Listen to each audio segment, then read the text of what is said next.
Então, o Novo Testamento vai sendo criado porque as comunidades vão, de memória, pegando aspectos da tradição, eu nem diria do próprio Cristo, da tradição, se apropriando de textos do Antigo Testamento e fazendo a alusão alegórica.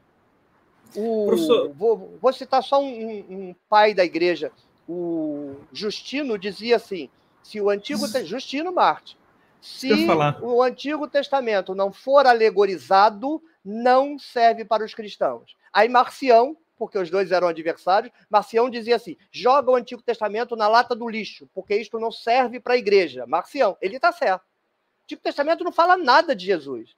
Justino, não, mas a gente não pode jogar fora. Mas ele é honesto. O que falta à igreja contemporânea é honestidade intelectual. Justino disse, não vamos jogar fora, não. Nós vamos alegorizar.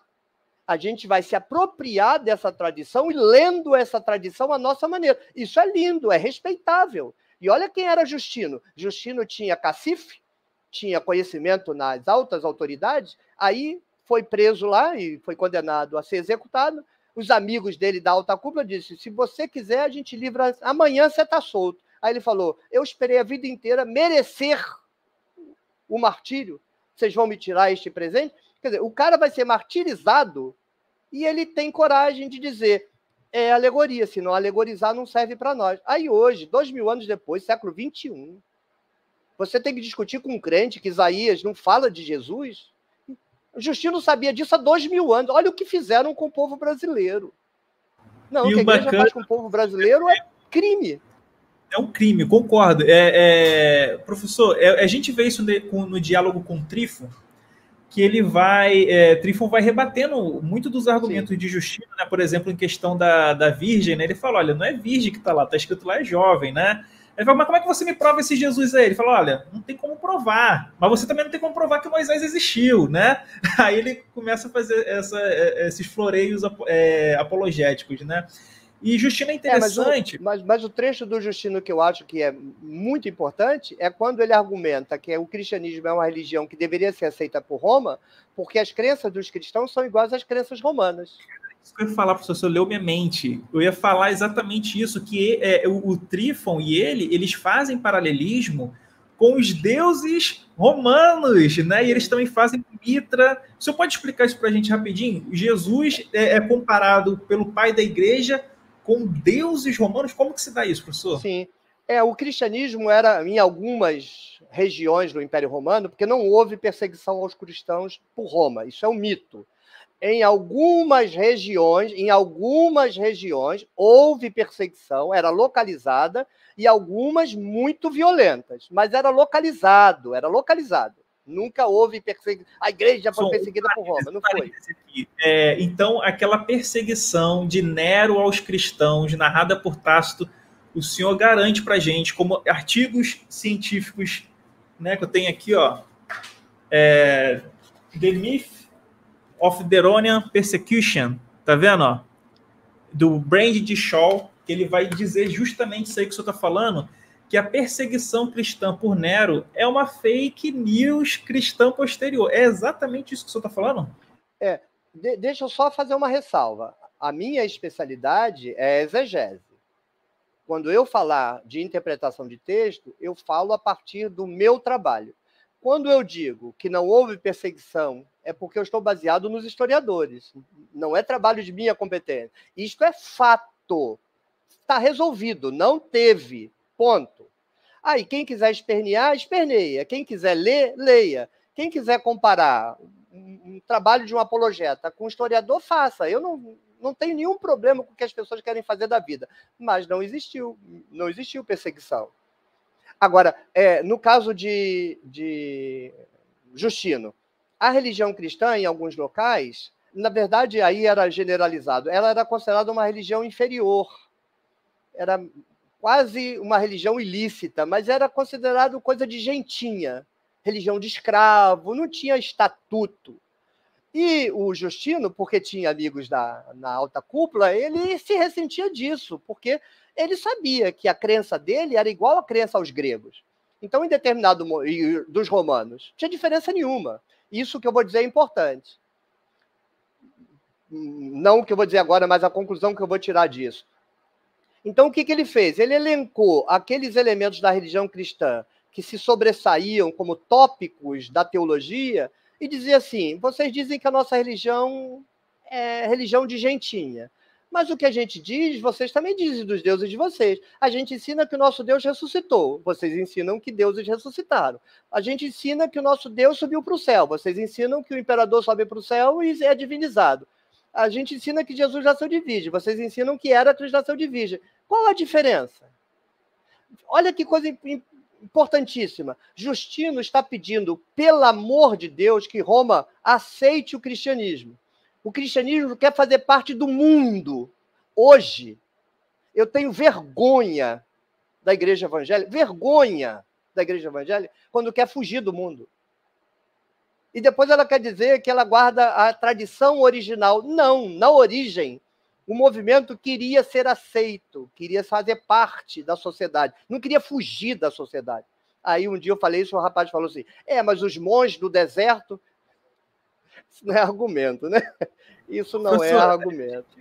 Tanto isso aí que você está falando, além da gente ir nas obras dos pais das igrejas, se a gente for, por exemplo, nos primeiros achados arqueológicos, a gente vai ver o quê? Catacumba de Domitila. Aí a gente vai ver as outras catacumbas também, né, de Priscila, entre outras. A gente vai ver Jesus sendo retratado, como está, por exemplo, na Basílica, se não me engano, de São Pedro, Jesus sendo retratado como Hélio, o Deus Sol. A gente vai ver lá, nessas basílicas, representação de Baco, de Orfeu, representação de Hércules. Então, os primeiros cristãos, eles estavam inseridos nesse contexto helenizado, não é isso? Sim, sim. Vamos pegar o livro do Irineu e mandar Irineu às favas. Vamos abandonar o juízo de valor que ele faz e vamos tratar como se fosse um livro de antropologia da religião. Pegue contra as heresias do Irineu e você vai saber o que era o cristianismo. Você não aprende o que é o cristianismo à época porque você aceita que aquilo era heresia. Não era heresia. Aquilo era o cristianismo. Aí um sujeito se arvora o direito de ser o único cristianismo. E aí, tudo o que não for igual ao que ele pensa, ele bota heresia, heresia. Mas olha o tamanho do livro. Ou seja, era muito plural. E vamos ser aqui honestos. Por que o cristianismo foi a Igreja Católica, não. Esquece essa conversa fiada de que foi a Igreja Católica. Por que o cristianismo aceitou santos? Por que a Igreja cristã, a Igreja de Jesus, aceitou imagens? Porque não ia botar o povo para dentro se não fizesse. A bacia do norte da África, toda a bacia do Eufrates, do Tigre do Eufrates e todo o sul da Europa eram adoradores populares das mães. Ísis no Egito, Ishtar na Mesopotâmia, Diana na Grécia. A igreja cristã não era idiota. Tem uns sujeitos hoje que não tem 3 neurônios. Não tem 3 neurônios o sujeito. E quer achar que sabe alguma coisa da vida. Não sabe nada, o sujeito está perdido. A igreja, muito sabiamente, disse, a gente quer ser a igreja de todo mundo? Quer. Então a gente vai ter que administrar. Aí eles aceitam. Isso no Concílio de Éfeso, né? O Concílio de Éfeso é lindo. Lindo. Porque quem estudar o Concílio de Éfeso entende a história da igreja. Se reúne lá os bispos numa reunião séria. Por que a reunião do Concílio de Éfeso é séria? Porque eles haviam decidido que Jesus é Deus. Ok, então, Jesus é Deus, é Trindade, mas aí temos um problema. O quê? Maria é deusa? Porque se Jesus é Deus, ele foi parido por uma mulher? Então, eles foram para o Concílio de Éfeso e, em tese, tem que decidir que Maria é deusa para poder dizer que Jesus é Deus. Mas, na verdade, eles estão fazendo isso para poder estabelecer uma deusa e apresentar para toda a população do norte da África, da Mesopotâmia e da Europa de que agora nós temos uma deusa. Pronto, da noite para o dia. Contam as anedotas, eu acho que é o Jean Schomberg, na verdadeira história dos concílios, não me recordo, estou citando de memória.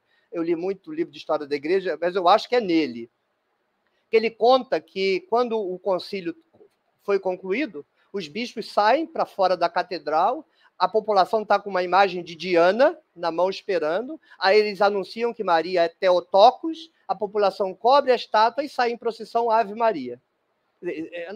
Substituiu imediatamente. Eu estou citando o historiador. Eu vi um relato ele sabe disso? Não sei, né? Ele diz que estava nas atas do concílio, mas... Eu vi um relato desse, parece que foi, eu não sei se foi Eusébio, falando sobre a vida do Constantino, eu não lembro. Mas eu lembro de ter lido que quando eles fizeram o concílio de Nicéia, quando acabou, eles foram fazer danças e rituais pagãos. Acabaram o concílio e eles foram fazer ali os rituais de honra ao Deus Sol, né? Que os primeiros batismos cristãos eram idênticos ao ritual de batismo de Apolo, por exemplo. Então, tipo, cara, não tem como negar, né, professor, essa influência desse caldeirão cultural que era Roma, né? Por exemplo, principalmente quando a igreja se torna romana. Quando a igreja aceitou ser religião do império, ela assinou um contrato tácito. E fez, né? Ela vai fazer. O que eu li do Concílio de Nicéia é que a igreja se dividiu. Sim. Um lado aceitou a resolução e o outro lado não. E esse lado que não aceitou, que é o lado oriental da Mesopotâmia, eles estão por trás da evangelização depois do Mohammed. Maomé, né? Mas a gente chama da academia de Mohammed. Os muçulmanos não gostam que você chame de Maomé. É Mohammed. Porque Mohammed aceita o Antigo Testamento, mas não aceita que Jesus é Deus. Então o pessoal diz, Jesus é um profeta para o Islã. Aí o pessoal, mas como é que ele pode ter aprendido de Jesus e não aceita? Não, porque ele aprendeu com cristãos que não eram nicênicos. O cristianismo não é uma reprodução do que a gente pensa hoje. Grande parte do cristianismo na história não era nicênico. Só que esse cristianismo que não era, e ainda não é, em muita parte lá do Oriente Médio, é uma parte desgraçada do mundo em que o império vai lá tomar a terra de todo mundo, mata todo mundo. É onde estão os árabes hoje, o pessoal que tem uma vida miserável. Então, essa tradição não chega aqui. Por exemplo, vou dar uma informação. Tem discípulo de João Batista até hoje. Os discípulos de João Batista do Novo Testamento existem até hoje. Mas eu não sabia. A última informação é de que tinha 5 mil no Iraque. Tinha 70 mil no Irã, na época da Revolução. Eles foram perseguidos, fugiram para o Iraque. E a última informação que eu tinha é que eles estão lá no Irã. São chamados de cristãos de São João. Não é como católico, que tem Jesus como Messias e tem uma igreja para São João Batista. Não, o Messias é João Batista. Mas a gente não tem a informação. O que está no Oriente Médio não chega aqui para nós. E tudo nasceu lá. Sensacional. Tudo nasceu lá. É triste. Aí depois o politeísmo foi convertido para santo. A função dos santos no cristianismo foi igual Jesus e Tupã. Jesus é Tupã, é o Shaddai, é Yahvé, pronto. Pachamama é Maria. Sim, você põe todo mundo para dentro, mas eles são obrigados a aceitar a leitura. Não é mais deuses, é um santo, pronto. Mas a necessidade do povo é satisfeita. Deixa eu dizer uma coisa que eu acho importante para deixar bem claro. A história da igreja, o cristianismo, como cristianismo, nunca foi hipócrita. A igreja cristã, ela sempre disse que a verdade da igreja era a tradição da igreja. Então vocês não vão me ver criticando a igreja católica. Não critico a igreja católica. Não me torno católico porque eu não posso aceitar um jogo em que eu tenho que obedecer um papa, obedecer um bispo, obedecer um padre. Alto lá, rapaz, alto lá. Mas nenhum católico diz que eu tenho que obedecer a Bíblia quando, na verdade, eu estou obedecendo o pastor. Então, o discurso da igreja cristã sempre foi a verdade é a tradição da igreja. E isso eu não tenho direito de criticar. Porque eu posso fazer uma leitura crítica teológica disso, se eu me expressasse como teólogo, mas eu não me expresso mais como teólogo, não farei. O problema é a igreja protestante e a igreja evangélica, que faz a mesma coisa que a igreja católica. Cada igreja evangélica é uma igreja católica, cada igreja protestante é uma igreja católica, tem um pequeno papa, tem o clero, tem a doutrina, e todo mundo tem que obedecer, senão está fora. Eu não tenho problema com isso. Para mim, instituição tem que ser assim.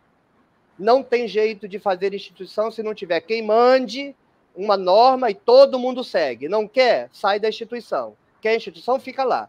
A minha única bronca é que eles dizem que estão pregando a Bíblia quando, na verdade, pregam tradição.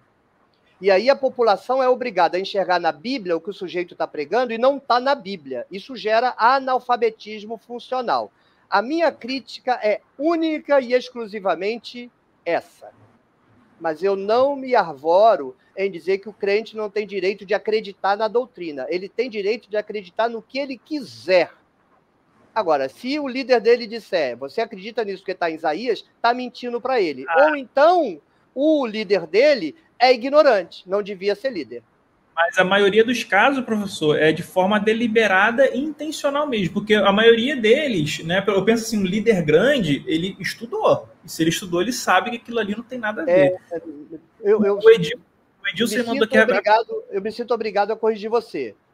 Não, 90% dos pastores brasileiros não tiveram formação nenhuma. 90% dos pastores brasileiros não têm formação nenhuma. 9% teve formação em fundo de quintal, seminário controlado por igreja. É a mesma coisa que não ter formação nenhuma. 1% é o que você disse. A minoria. Mas são os caras que mandam, né? Então... esse 1% é que eu estava me referindo aos caras os líderes, sim, né? Esses sabem. A alta esfera sabe. Eles ensinam o contrário. O Edilson, ele mandou assim, que falou aqui, ó. O Antônio Osvaldo, parabéns pela live, mas por favor, leia o superchat aqui. Eu salvei aqui, ô Edilson, fica tranquilo, cara, é porque eu tô recebendo essa aula aqui com vocês do professor, aí eu quero deixar ele fluir o raciocínio dele, entendeu?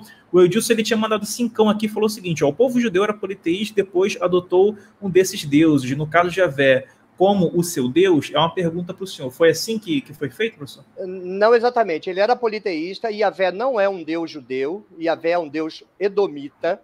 Basta ler a Bíblia, Juízes 5 e Abacuque 3. Então, Yahvé era um deus ali da religião de Amaleque, Edom, e ele vai entrar em Israel ou por casamento dinástico ou pelo grupo do Êxodo, mas eu não vou entrar em detalhes aqui. E em Judá ele entra porque a tribo de Judá, que não é judaica, a tribo de Judá é uma tribo pré-árabe, já era adoradora de Yahvé e leva. Então, quando Yahvé entra no território que vai ser o povo bíblico, século X, talvez, Yahvé entra numa população que já adora outros deuses, os abramitas no sul e os israelitas no norte. E Yahvé entra como mais um deus. Então, ele entra num panteão e tinha um deus acima. El Shaddai. Em 100 anos, mais ou menos, talvez 150, por tomada de poder do grupo social que tinha por Deus principal Yahvé vai para Jerusalém como Deus principal e vai para Samaria como Deus principal. Então ele se torna chefe de um panteão. Yahvé foi chefe de deuses no Antigo Testamento. E Yahvé só vai ficar sozinho depois do cativeiro babilônico, quando os sacerdotes tomarem o poder. Então, quem lê a Bíblia achando que Yahvé era um Deus solitário, não leu a Bíblia. Está reproduzindo a tradição da igreja. Como ensino da igreja, respeitemos. Como expressão da Bíblia, é um equívoco. É erro de leitura. Então, Yahvé era mais um dentre outros deuses. Se tornou o Deus nacional, né? Mas, enquanto Deus nacional, ele tinha outros deuses junto. Era casado, inclusive, eu já falei aqui na live, né? Parabéns, professor. Cara, professor, olha só, nós estamos agora com quase 700 pessoas acompanhando essa live. O pessoal aqui no chat está indo, 700 pessoas acompanhando essa live. O pessoal que está aí na loucura com o senhor. O pessoal que está... Tem gente aqui, cara, que tá em êxtase com a sua explicação. Mas porque tá querendo me matar ou tá querendo me elogiar?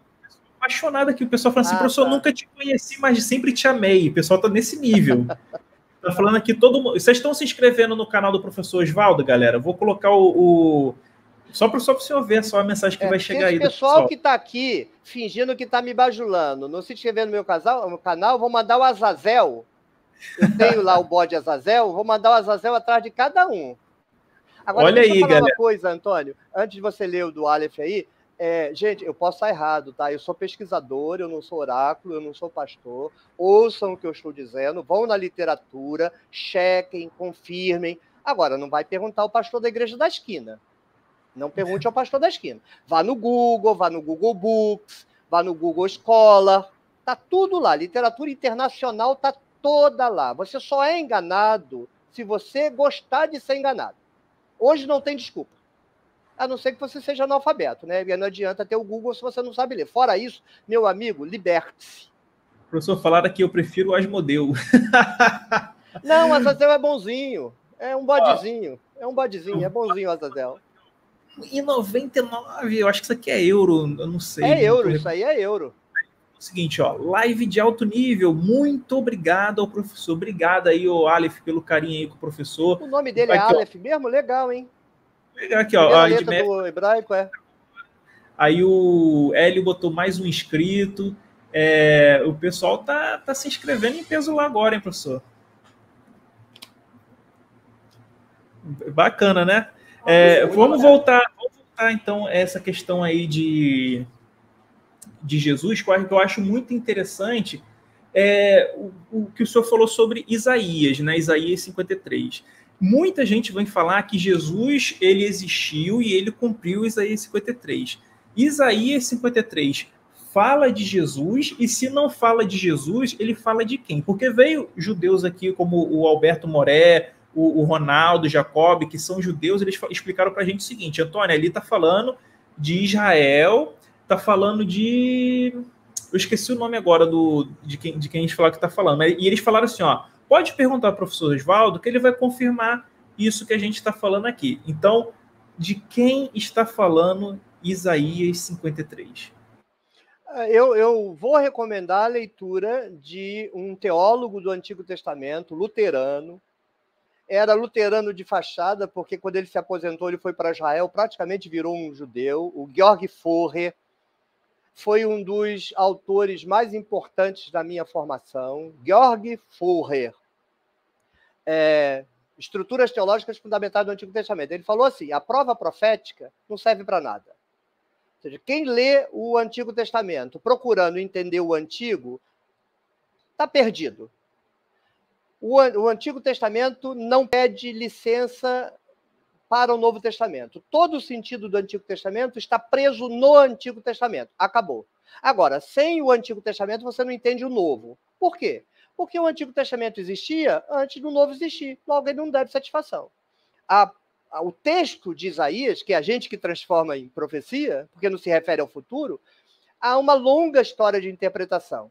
Então, em algum momento, interpretou-se que o servo de Yahvé era o grupo de judeus que foi para Golá, e Deus castigou a nação naquele pequeno grupo que foi.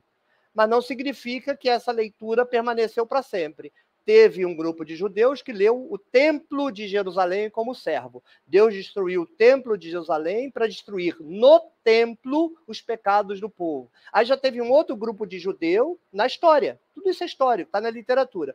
Que disse que o servo sofredor é Zorobabel, o rei que veio da Babilônia, Zorobabel. Foi esse nome que ele falou. Então, vamos deixar uma coisa clara aqui. Para você descobrir o que a narrativa está falando, você tem que ir para a narrativa e ver se há vestígios dela. Na própria narrativa, porque você começa a identificar quando você junta todos os cânticos do servo. Mas quem falou que todos os cânticos do servo compõem uma unidade? Está espalhado no livro de Isaías. Alguém pode ter juntado poesias diferentes, e juntou tudo e fez uma salada. É composição. Então você tem que ler pedaço por pedaço. E tem pedaços que não tem nenhuma pista para você cogitar de quem o autor estava falando. Aí você tem que, assim, tinha que ser alguma coisa tão óbvia que quando ele falasse, a população saberia, porque se fosse difícil, ele daria uma pista. Aí você passa para a datação. Se você conseguir datar direitinho, você pergunta, o que está acontecendo que a hora que ele falou, todo mundo já sabia. Então é um trabalho de muita especulação controlada, mas é muito difícil. Mas o que esses judeus que vieram aqui falaram está correto. Agora, não dá para bater o martelo, né? Ah, sim, sim. É por isso que tem tanto debate, né? Porque não é uma coisa precisa. O Aleph, ele mandou mais 5 euros aqui e falou o seguinte, ó. É euro sim, kkkk. Moro em Paris e acompanho o Antônio Sabino há alguns meses. Professor, ganhou mais um inscrito. Ele falou que se inscreveu no seu canal, professor. Grande abraço para vocês. Professor, o senhor conhece o canal do professor Fábio Sabino? O senhor conhece o canal do Jason Ferrer?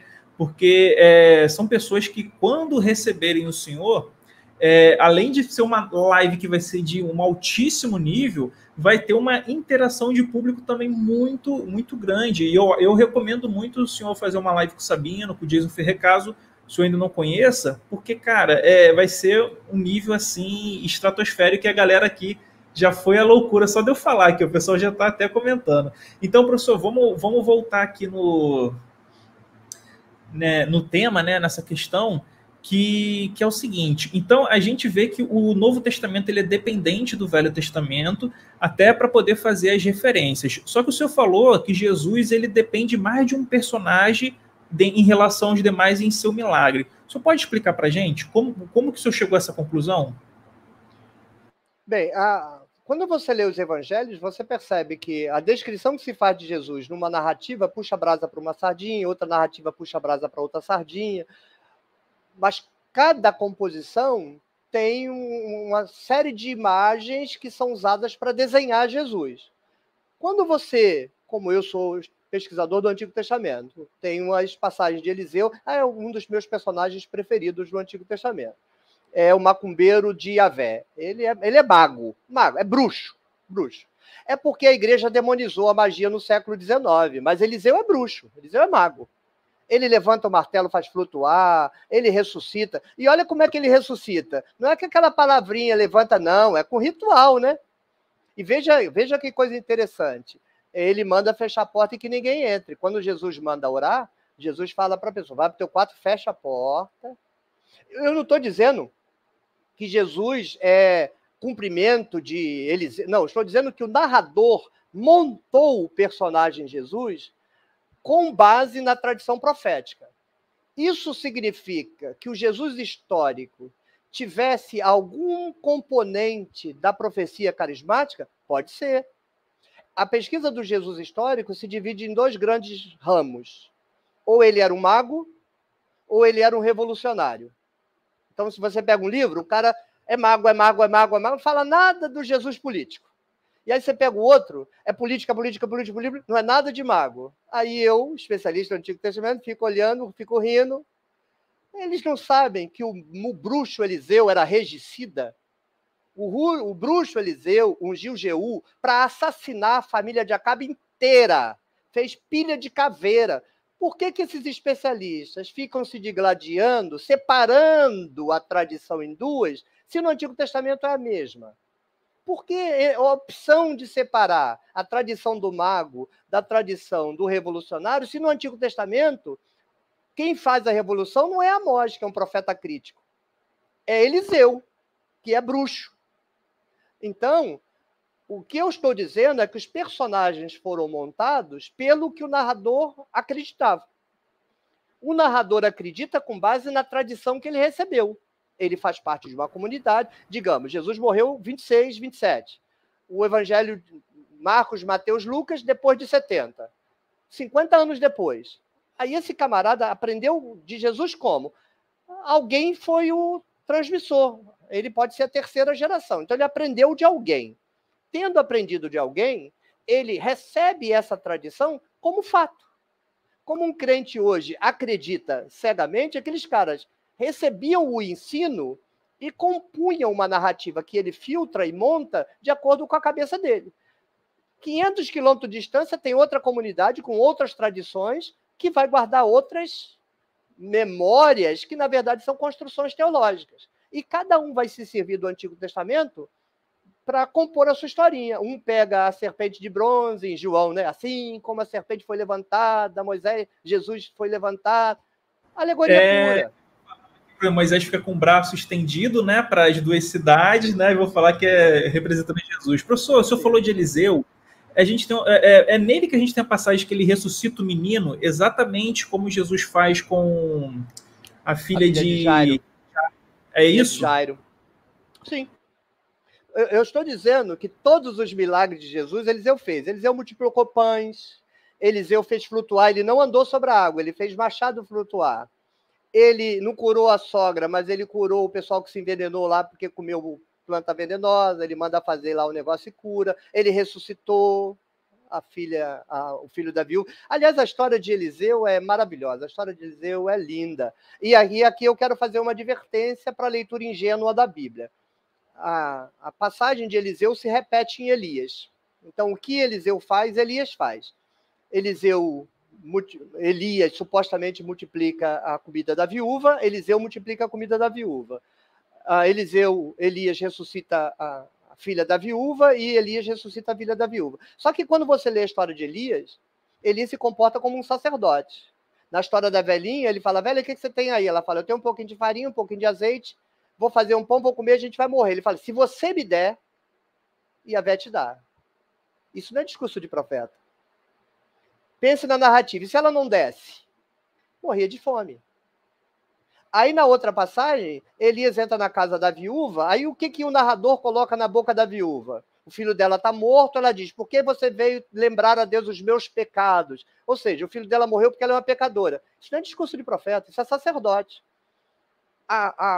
Os textos bíblicos chegam a ser tão manipulados e manipuladores que os sacerdotes pegaram uma figura de profeta, escreveram narrativa cujo comportamento é sacerdotal, mas o bonequinho é profeta, para eles contarem a história para a população achar que o que ele, sacerdote, diz, ou seja, vem para cá e me dá, você é pecador, era o profeta que dizia. Isso é texto de manipulação. Isso não é texto histórico. Mas aí o Israel Finkelstein, é tudo manipulação, invenção sacerdotal. Mas aí o Israel Finkelstein diz que o profeta era monolato. Não entra na minha cabeça. Não entra. Foi exatamente isso aqui que eu analisando a escritura, que é o Ronaldo, aqui que tem um canal assim excelente também, ele falou o seguinte, ó. O que o senhor acha das duplicatas do Velho Testamento? E é isso que o senhor está falando agora, né? Então, tem como o senhor falar um pouquinho... Eu acho que não tem duplicata só no Velho Testamento, eu acho que também tem no Novo, né? Quando a gente vê, por exemplo, Jesus, ele faz também algumas duplicatas em Marcos, né? A gente vê algumas repetições. Então, por que dessas duplicatas, tanto no Velho quanto no Novo Testamento? Tem que pegar caso a caso, porque cada duplicata tem uma explicação histórica diferente. Na Bíblia não tem palavra mais importante do que o fato histórico. Mas o fato histórico não é o que a narrativa está contando. O fato histórico é o momento em que a narrativa está sendo escrita. A única coisa histórica na Bíblia é o momento em que o texto foi escrito. O resto é tudo... Foi o Eliseu que abriu o mar também, que nem o Moisés? Não teve um que abriu o mar também? É um rio, não um mar. Rio, né? Mas também tem essa questão para passar, né? Mas aí é rio, né? É rio. Deixa eu ver. Tá, fala. Não, então, porque, tipo assim, a gente vê, né... tipo assim, que nem a filha de Ló, se eu não me engano, vai repetir uma história parecida, só que a moça realmente ela é morta e esquartejada, né? Mas é outra duplicata, né? Eu acho que é nesse sentido que o Ronaldo está querendo perguntar. Por que tem essas histórias que elas estão se repetindo durante toda a Bíblia, né? E para dar como é que pode dizer assim, um significado para essa nova história que está sendo composta em cima da antiga. Uma outra duplicada, por exemplo, a matança das crianças no Novo Testamento em relação à de Moisés. Então tem várias duplicatas, né? Sobre essa narrativa da filha de Ló, por exemplo, se você me permitir, eu aviso aos quem estiver assistindo que sábado agora, 19 horas, não é live, não. O meu canal tem programação, os vídeos já estão lá, mas vão ficar online automático. Eu vou, no vídeo, é estreia, né? Você abre o chat, mas o vídeo está gravado. É justamente sobre a passagem de Sodoma e Gomorra, porque eu vou mostrar que não tem nada de homossexualidade ali. A passagem não tem absolutamente nada a ver com homossexualidade. Tem sexo, sim, de seres masculinos, mas não é homossexualidade. E duplicata aí seria porque o caso se repete no texto de Efraim, né? O efraimita, que o levita chega na cidade, o efraimita bota ele para dentro, e aí os caras querem abusar do efraimita. Eu vou pegar essa narrativa também outro dia. e aí ele entrega a mulher da casa dele para os camaradas fazer o que quiser, ela é esquartejada. No caso da Diló, não acontece o esquartejamento, porque os anjos cegam os moradores e eles fogem. Então, como eu dizia, cada narrativa, cada duplicata tem que ser trabalhada de isolada. Por exemplo, o que acontece com Abraão e a mulher dele acontece com Isaac e com a mulher dele. Aí os especialistas dizem assim, pode ser a mesma história, mas o personagem tinha nome diferente, porque Isaac, os especialistas acham que das duas uma, ou é a duplicata de Abraão, então você tem no Nordeste a história do cara, mas chamava de um nome, e lá no Sul a mesma história com outro nome. E outros dizem que foi uma invenção só para juntar Abraão com Jacó. Hoje eu não vou me meter nesse vespeiro. Mas que a duplicata maior do que Reis e Crônicas? Crônicas foi reescrita, pegou o livro de Samuel e Reis e reescreveu. Aí o que eles fizeram? Jogou a história de Israel na lata do lixo, tira os profetas, aí conta só a história do Sul com os levitas. Então, tem certas questões da Bíblia que não tem uma única resposta. Você tem que se debruçar. Não é uma única resposta, porque o mesmo caso tem 500 respostas. É pós-modernidade. Só tem uma explicação. Só que é uma explicação para cada caso. Você não pode pegar uma explicação, agora eu já sei a explicação, é isso aqui. Não, você tem que construir a explicação caso a caso. É um trabalho danado. O trabalho da exegese é muito difícil, é muito pesado. Professor, então é como a gente está já encaminhando aqui para o fim da nossa live, tem uma questão que o pessoal está pedindo aqui para eu trazer o senhor um dia, quando for live, para deixar os crentes entrar para poder eles debaterem ao vivo, que é muito legal, muito divertido. Mas não, esse convite eu recusaria. Não, esse sim, não. Mas o que eles trazem quando eles vêm aqui é que uns falam que o Gênesis é alegórico, né, da questão de Adão e Eva, que Adão e Eva é alegórico, e outros querem levar como se fosse literal. Aí, um problema que surge, se for alegórico, então a gente não tem Abraão, Noé, Jesus, não tem nada disso. E se for uma história que está tentando ser literal, a gente não tem nenhum tipo de comprovação que vai sustentar isso. Então, a pergunta que eu faço é o seguinte: o que é o Gênesis em relação ao Jardim do Éden, Adão e Eva? É literal, não é? Qual a sua opinião sobre isso? Antes do senhor responder, deixa eu ler aqui. Maria Vitória mandou 5 e falou o seguinte: professor Osvaldo ganhou mais uma inscrição, muito conhecimento, parabéns. Tá todo mundo aqui muito feliz com sua participação. Então, professor, o Gênesis, Adão e Eva, é literal, é alegórico? Desvenda essa daí pra gente. Desvendar não, dar a minha opinião a respeito, né? Lá no canal eu estou fazendo justamente uma série sobre Gênesis 2, 3. Já gravei um vídeo, já está divulgado, agora eu vou fazer outro e depois vou fazer um terceiro. É uma construção do Templo de Jerusalém, dos sacerdotes de Jerusalém, é pós-exílico, século V, não é anterior ao século V, e a função da narrativa de Adão e Eva é a introdução do sacrifício substitutivo. Não existia sacrifício substitutivo em Judá, em Israel, antes dos sacerdotes tomarem o poder. Tinha sacrifício, mas como sacrifício grego, mesopotâmico, africano. Você dá comida para os deuses, né? Você dá presente para os deuses. Os sacerdotes vão inventar de que a população é pecadora, que Deus vai matar a população porque a população é pecadora, mas ele dá uma alternativa. Se a população fizer sacrifício no Templo de Jerusalém, Yahvé dá mais um ano de vida para a pessoa. Para vocês verificarem como essa tradição permanece até hoje, entrem no Google e procurem vídeos com a palavrinha caparote.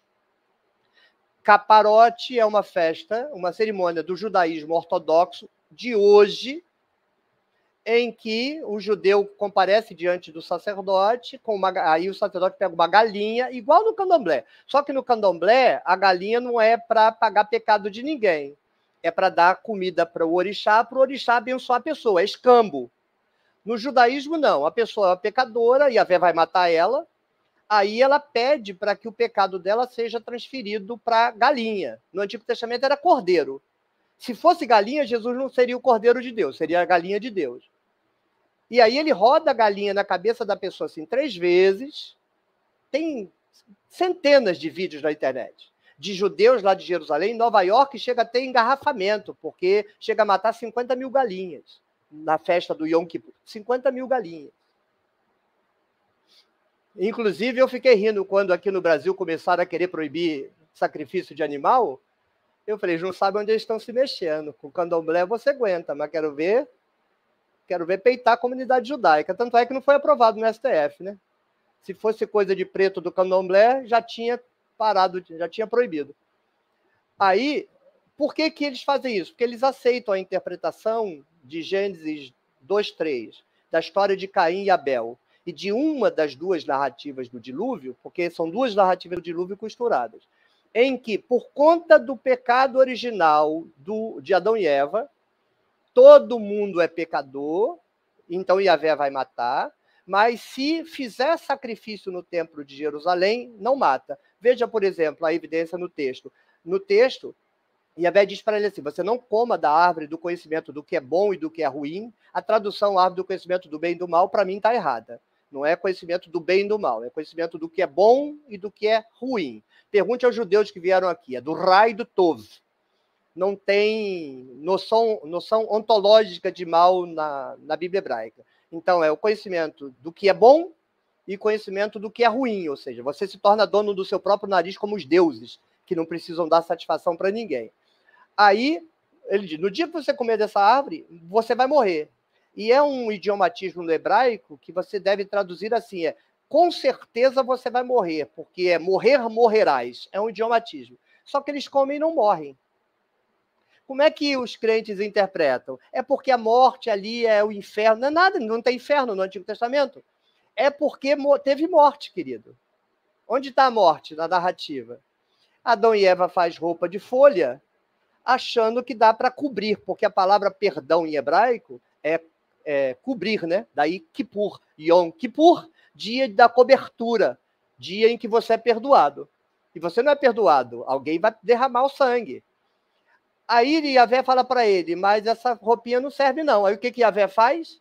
Faz uma roupa de pele de animal. Para fazer a roupa de pele, Yahvé mata o bicho, ou seja, o primeiro sacrifício foi feito por Yahvé. Então ali instaura o sacrifício substitutivo, que é a marca registrada do Templo de Jerusalém. Então esse mito, porque Gênesis 2:3 é um mito, foi composto para introduzir a teologia do sacrifício substitutivo. Antes não tinha isso. Aí é óbvio, isso vai virar catequese, vou dizer um negócio que aí é chocante mesmo. Vou dizer por função de ofício. Esse mito é tão eficiente, mas tão eficiente, ele ainda está em vigor até hoje, né? O cristianismo depende dele. A cristologia depende dele. Se você ler Lucas 2, o evangelho canônico, lá vai dizer assim, que quando Jesus fez 8 dias, por que 8 dias? Porque a lei de Levítico diz que quando o menino nasce, ele é imundo. Por quê? Porque a mãe é imunda. Então, quando o menino nasce, ele é imundo por 7 dias. E quando a menina nasce, ela é imunda por 14 dias. Porque os sacerdotes dizem que a mulher é 2 vezes mais imunda do que o homem. Então, Maria, uma mãe judia, ela sabe que ela é imunda, porque ela aceita a doutrina do templo. Olhem a perversão na cabeça dessa criatura. Olha a maldade que impera na vida dessa pessoa. Olha como ela é vítima de uma opressão. Ela acha que ela é imunda porque o sacerdote diz que ela é imunda. Aí ela olha para o filhinho dela, o sacerdote diz que o filhinho dela é imundo. Então o que ela faz? No 8º dia, segundo a lei de Levítico, ela pega 2 rolinhas, vai no templo de Jerusalém, ela não olha para o sacerdote, ela baixa a cabeça, porque a mulher não pode olhar para o sacerdote. Aí ela entrega a rolinha na mão do sacerdote, o sacerdote roda a rolinha na cabeça de Maria, a imunda, quebra o pescoço da rolinha e joga no altar. Aí olha para o imundinho, Jesus, o imundinho, aí roda a rolinha na cabeça do imundinho, quebra o pescoço da rolinha e joga... Pronto, então perdoado. Por 1 ano, porque vai ter que fazer isso todo ano. O judeu tem que fazer sacrifício todo ano. Aí a questão que a gente deveria perguntar é a seguinte. Paulo faz toda aquela teologia do cordeiro sem mancha, sem mácula, mas o que eu faço com Lucas 2? Aí a pergunta para os crentes que é bom você estudar a história da igreja. Por que a igreja católica, que é inteligente, a igreja de gente inteligente, inventou, porque inventaram o mito da Imaculada Conceição de Maria. Porque se Maria nasceu em pecado, Jesus nasceu em pecado, e Paulo não serve para nada. A teologia na Igreja Católica é coisa séria, é mito. Não estou dizendo que na Igreja Católica é verdade, mas é mito com seriedade. Se eles partem do pressuposto que o que a Bíblia está dizendo tem que ser cumprido, então eles têm que criar uma explicação. Ou Jesus não é Deus, então ele não é Salvador, porque ele é imundo, ou ele é Salvador. Mas se ele é Salvador, como é que ele pode ser imundo, como diz Lucas? Vamos resolver isso. Maria é Imaculada. Eu não tinha me atentado nesse texto. Aí, olha só onde que isso que eu trouxe vai parar, né?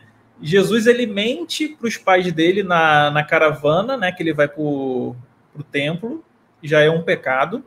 Por que João Batista batiza ele, né? Se ele já era puro, por que ele tem que ter o batismo? E se ele morreu e já perdoou o pecado de todo mundo, por que tem crente hoje batizando as pessoas na igreja? E por que os apóstolos fizeram sacrifícios na hora nona, né? Então, se a gente pegar isso aí que o senhor trouxe, rapaz, você consegue... Eu sempre fico, Antônio, no nível das narrativas. Eu faço esforço para não extrapolar, para a gente não juntar narrativas que não se comunicam e acabar fazendo como crente, entende? Juntar coisas que não deveriam ser juntadas. Mas vamos para uma narrativa que Lucas 2 questiona a teologia paulina pelo fundamento de que Jesus nasceu em pecado, já que ele foi parido por Maria. Mas João 8 acaba com Paulo de modo positivo. João 8, para mim, é a narrativa mais bonita do Novo Testamento, e ela não é original do Evangelho, ela é um acréscimo. Alguns dizem que do século IV, eu acho meio exagerado o século IV, mas os moradores da cidade trazem a mulher pelos cabelos, adúltera, a lei manda matar. Aí Jesus fala, é uma narrativa controlada pelo narrador, porque se fosse na vida real, tinham matado ela. É uma narrativa ficcional controlada pelo narrador. Mas aí o que Jesus diz? Quem não tiver, vamos apedrejar. A lei manda, vamos. Mas vamos fazer o seguinte primeiro. Vamos analisar a nossa consciência. Quem não tiver pecado, que atire a primeira pedra. Como é uma narrativa controlada, ninguém atacou a pedra, a mulher foi salva. Agora vem a declaração mais impactante do Novo Testamento, que é, Jesus senta com ela e fala, mulher, cadê os teus acusadores? Não te condenam? Nem eu te condeno. Alguém bota na boca do Messias, que a igreja já está transformando em Deus, que ele não condena. O que você faz com Paulo? Para mim não é um problema, porque a exegeta não junta tudo. A exegeta compreende cada declaração como datada, circunstancial, própria daquela pessoa. Você não faz um sistema teológico, mas o teólogo faz um sistema teológico. Aí você cata feijão, você escolhe Paulo, mas não escolhe João. Eu prefiro João. Eu prefiro ensinar que Jesus não condena. Aí um dia eu falei isso para os meus alunos, porque eu dou aula de teologia na graduação. Imagina, eu dou aula de teologia na graduação. Mas o que eu dou aula na graduação é isso aqui. Não fala uma coisa num lugar e outra em outra, não. Aí o menino ficou muito nervoso e falou, mas aí, e se ela pecar de novo? Eu falei, se ela pecar de novo, a gente apedreja, né? Não, você lembra de Mateus. Quantas vezes você vai perdoar o seu irmão? 70 vezes 7, querido. Não é para você contar, não. O que o Evangelho está dizendo, no Sermão da Montanha, é que você não vai condenar nunca. Você não está aí para condenar ninguém. Cuida da tua vida, larga a vida dos outros. Mas não, a gente escolheu justamente um sujeito que todo mundo é pecador. Sem derramamento de sangue não há perdão de pecado. Aí olha como é que é a história do cristianismo. A gente reproduz essa perversão da condenação. Aí o pessoal diz, mas a gente não pode criticar a Bíblia. Mas a própria Bíblia se critica. Alguém condenou a teologia paulina. Alguém disse, não, Jesus não condena a gente. Aí, se você tem que escolher versículo, por que você escolhe o pior? Por que você não escolhe o que libera todo mundo? Escolhe Mateus. A igreja não devia estar aí para ficar apontando o dedo para ninguém. Devia estar aí dizendo assim, tá tudo bem, gente. Você errou. Tenta de novo. Faz como o Raul Seixas, né? Tenta outra vez, uma hora você acerta, vai de boa. Não, mas é condenar. Mas por quê? Porque se você for de Mateus, você não monta a igreja. Professor, se você liberar as pessoas, você não monta a igreja. Você só monta a igreja amarrando todo mundo no pé da mesa. Ô, professor, para nossa última questão, eu vou tentar pegar um gancho nisso aí que o senhor colocou agora, que é, a gente olha os evangelhos e a gente vê Jesus, ele falando assim, ó, se um soldado romano te pedir para carregar a mochila 1 milha, vá com ele 2. Ele pega, vão falar sobre o imposto, ele fala assim, olha, pega essa moeda aí que está com o rosto de César e dê a César o que é de César. E ele fala assim, ó, se alguém te bater na face, dê outra face. E a gente vê nas epístolas paulinas, seja submisso ao seu patrão, não somente o bom, mas também ao mal. E Pilatos, ele é inocentado, né? Ele fala assim, ó, não, ele aqui eu não vi pecado algum, vocês judeus que estão condenando. Nesse caso, a gente pode dizer que a teologia que é pregada por Jesus é uma teologia que é pró-Roma. Por exemplo, quando ele cura se eu não me engano, é o escravo do centurião, ele fala assim, ó, nunca encontrei em alguém com tamanha fé como encontrei em você. Aí quando é a menina lá, que é a samaritana que o senhor falou, ele fala que ele só veio para o povo de Israel, né? Então, a gente tem uma teologia pró-Roma nos evangelhos, mas essa teologia pró-Roma foi para vender os evangelhos dentro do território romano? Antes do senhor responder, o Caminho dos Imaginários mandou aqui, ó, R$50, cara, obrigado aí pelo carinho, pelo prestígio, parabéns, Antônio, por estar extraindo do professor Oswaldo todas essas preciosidades. Cara, muito obrigado aí, Cláudio. Gente, se inscrevam no canal Caminhos do Imaginário. Foi ele que revelou, ele que tem o passe do professor Oswaldo aqui, né, professor? Ele que revelou aí pro mundo aí, cara. A maioria das pessoas aqui conheceram através dele. Então, um beijo aí pro Cláudio. E eu tô botando aí no chat também o canal do professor Oswaldo. Então, professor Oswaldo, por que Jesus faz esse discurso toda hora para pagar imposto, para dar outra face, para ser submisso, para não se revoltar contra aquele que te agride? Como que o senhor enxerga isso? Primeiro, eu vou me ater à formulação que você fez na metade da sua colocação. Você mencionou os evangelhos. Nós não temos Jesus aí. Não tem Jesus no evangelho. Jesus aí é um personagem controlado pelo narrador. Então, tudo o que está dito ali está sob controle de uma única pessoa, o narrador. Deixa eu fazer uma ilustração.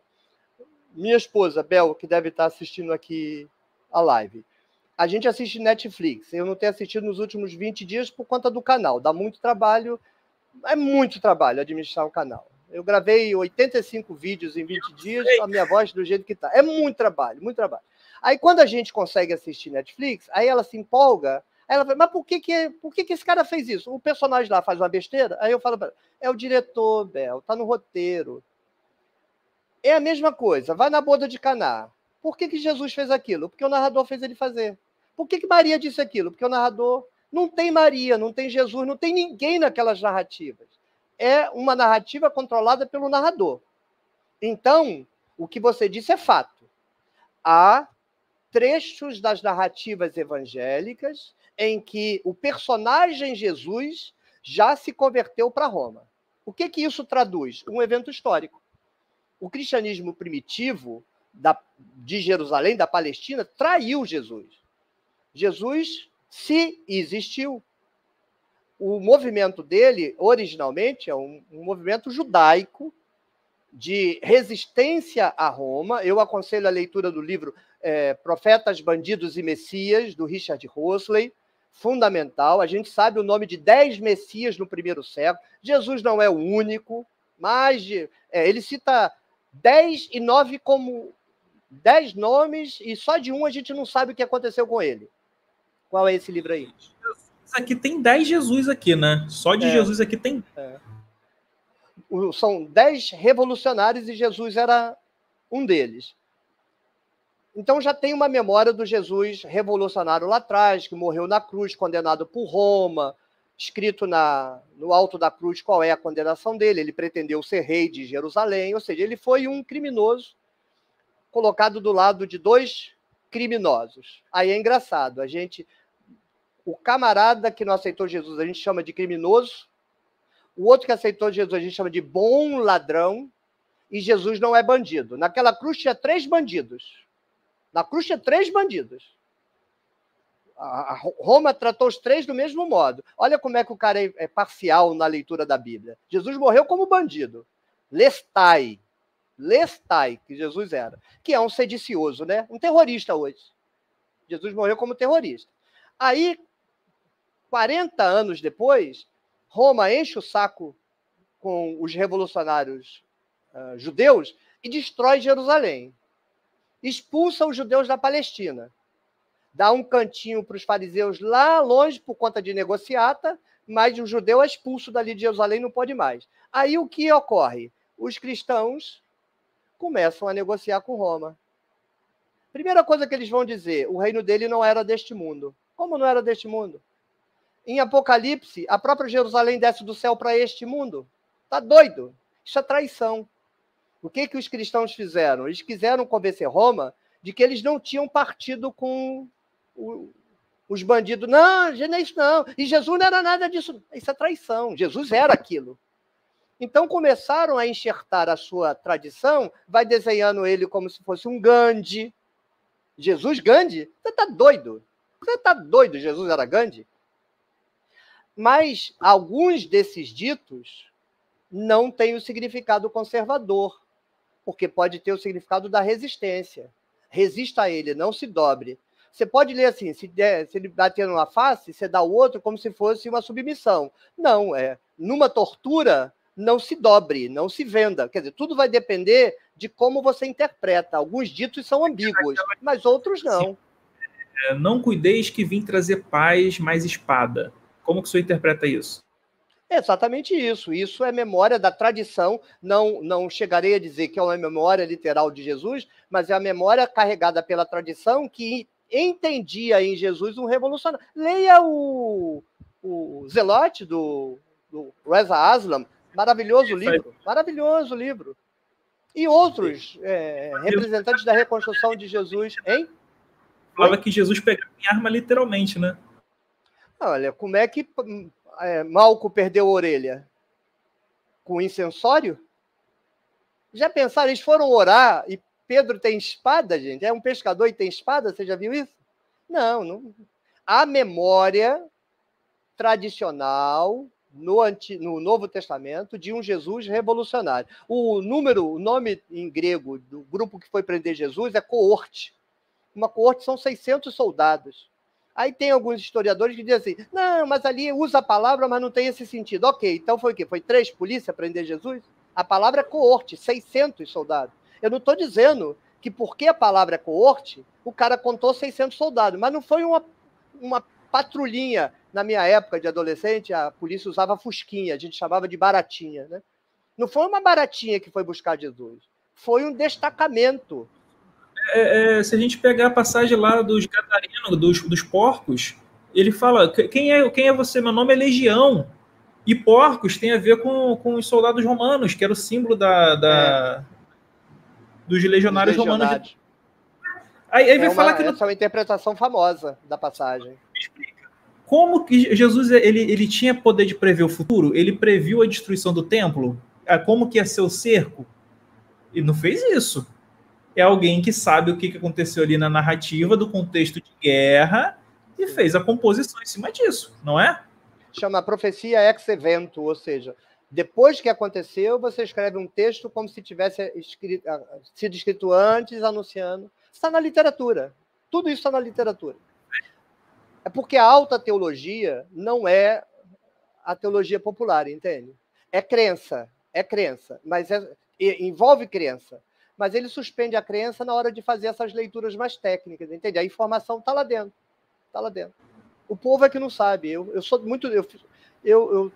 muito frustrado com a situação do povo brasileiro. Ele é muito enganado. Muito enganado. Somos 2 nesse ponto, professor.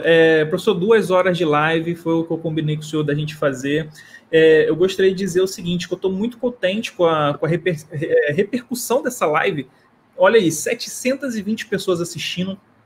O pessoal aqui no chat super elogiando a sua forma de se expressar, o seu conhecimento, pedindo para o senhor voltar mais vezes, pedindo para o senhor ir na live dos outros amigos, do Sabino, do Jason, e fazer parte aí desse nosso time, né, de doutores, de pessoas que conhecem muito aquilo que falam. Eu vou pedir ao senhor que o senhor convide as pessoas a irem no seu canal e que o senhor fale um pouquinho dos temas que o senhor está para abordar lá. E, cara, agradecer demais. Eu gostei muito, eu tenho certeza que todo mundo aqui também gostou. Então, pode falar aí com o pessoal e convida eles lá para conhecerem a Tenda do Necromante. Cara, eu adorei esse nome. Eu quero convidar quem estiver interessado a ir a Tenda do Necromante, que é o meu canal. Tem 20 dias, é novinho, mas já tem 85 vídeos. Eu olhei o canal do Caminhos do Imaginário, do Cláudio, tem 370 vídeos. Eu falei, vou botar 400 vídeos lá, para poder passar a quantidade de vídeo que tem lá no canal do Cláudio. Eu amo o Cláudio. O Cláudio é uma pessoa linda. Então, eu quero convidar vocês para vocês irem lá na Tenda do Necromante. É um canal exclusivo para discutir Bíblia hebraica e Novo Testamento grego e tudo o que diga respeito à exegese histórico-social indiciária. Eu só faço exegese histórico-social indiciária. Não faço alegoria, não faço leitura teológica, não faço leitura literária, não faço leitura feminista, não faço leitura negra, não faço leitura indígena, só exegese histórico-social indiciária. Eu só quero saber o que o autor disse. Eu sou professor de hebraico, então eu mesmo traduzo os textos, não dependo de ninguém, mas quando você entra nos textos e lida com as questões da cultura que produziu aquele texto, você tem que ter cultura geral para discutir os elementos envolvidos. Então, eu discuto antropologia, etnologia, antropologia evolutiva, por conta da discussão, Deus criou o homem, de onde é, quando surgiu a religião. Então, tudo o que gravita em torno da discussão da religião da Bíblia é assunto para o canal. Mas eu não discuto crença, não discuto teologia. Se alguém tiver disposto, pelo menos vá lá, dê uma olhada, assista 1, 2 vídeos, se achar que é a vibe que você gosta, se inscreva, vai ser muito bem recebido. Eu respondo todos os comentários, não tem nenhum comentário que eu não tenha respondido até agora, mas eu sei que se fizer sucesso e chegar no número, imagina com 30 mil, como é que você vai conseguir responder a todo mundo, mas neste momento é lua de mel, né? Aí eu tenho tentado responder a todo mundo. A comunidade está muito afetuosa, são muito elogiosos, têm gostado muito. Eu só queria dizer que eu não sou oferecido, então eu não me oferecerei para ir em lugar nenhum. Se alguém achar que seria interessante para esse alguém que eu fosse no seu canal, é só me contactar, desde que não seja um canal desses que o objetivo é ficar xingando os outros de burro e ignorante. Se for um canal que discuta, que reflita, como a gente fez aqui, né? Olha que papo legal. Não tem problema nenhum. Mas eu não conheço, não. O que você mencionou, eu conheço pela fama que ele tem, né? O Sabino. Mas eu não conheço o trabalho dele. Nunca assisti um vídeo assim por curiosidade. Eu só sei que ele tem quase 100 mil seguidores, então é um homem a ser batido, digamos assim, e que ele está na estrada há muito tempo, né? Porque eu ouço falar do trabalho dele assim, é mais de década que ele está na estrada. Então, fico feliz com o sucesso dele, porque é fruto do trabalho, do esforço dele. Parabéns para ele e para todo mundo que está nesta jornada. O meu objetivo é o esclarecimento, a minha pedagogia do Demerval Saviani. Eu falo para esclarecer as pessoas, quem quiser ser esclarecido. Quem não quiser ser esclarecido, não vou bater boca. Não perco tempo batendo boca. Agora, se fizer pergunta legalzinha, mesmo duvidando, eu gasto meu tempo lá e explico, né? Quem sabe eu ajude alguém, né? Com certeza, professor. Então, se o senhor autorizar, depois eu passo o seu contato o seu e-mail para o Jason, para o Sabino, tá? Quem é Jason? Quem é? Jason Ferrer. Canal Além da Fé. Como é que é o nome do canal? Além da Fé. Além da Fé. Não Mas conhecia. É ateu, tá, professor? É ateu, só que o nome do canal é esse aí. Aí o Diógenes Moraes mandou 5 e falou aqui, ó. Excelente live, sou um dos pioneiros na tenda do necromante. Quando cheguei lá era tudo mato. Legal, legal. Ainda é mato, ainda é mato.